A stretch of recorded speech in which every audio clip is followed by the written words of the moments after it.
The spark at Marco Polo Bridge, the clash that ignited a war.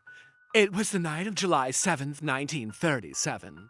The Marco Polo Bridge, or Lugu Bridge, lay quiet under a full moon. Its ancient stone arches stretching over the Yongding River, the bridge had stood for centuries. But tonight, it would witness the spark that would set Asia ablaze. The Imperial Japanese Army's 29th Regiment was conducting night maneuvers near the town of Wanding, a small walled city southwest of Beijing.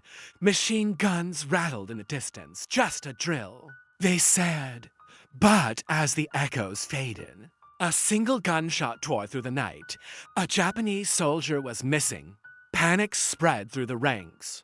The Japanese commander demanded entry into Wanting to search for the missing man.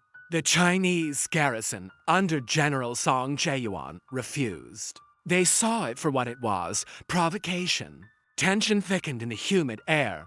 Both sides waited, fingers on triggers, eyes locked across the dark fields. Then, at 2 a.m., gunfire erupted. No one knows who shot first.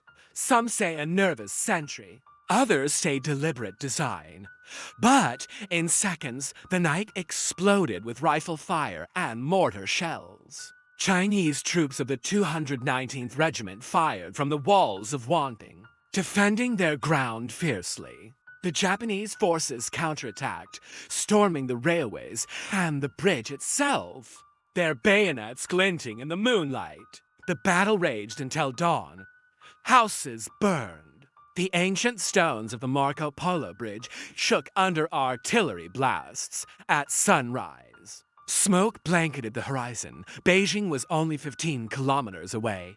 By July 8th, both governments scrambled to contain the chaos. Negotiators met, hoping to defuse the situation.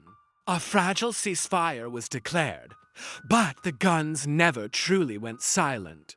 Days later, reinforcements arrived on both sides. The Japanese army pressed forward with more divisions, demanding total control of the area. The Chinese nationalist forces, weary but defiant, refused to yield. By mid-July, the skirmish at Marco Polo Bridge had become a full-scale battle. Beijing fell within weeks. The conflict spread to Tianjin, Shanghai, and beyond. And so, from a single spark on a summer night, a missing soldier, a misunderstanding, or perhaps a calculated move, the Second Sino-Japanese War had begun, the bridge in ruins, smoke trailing into the sky. The world would later call it the beginning of an 8-year inferno. One that would claim millions of lives and reshape Asia forever.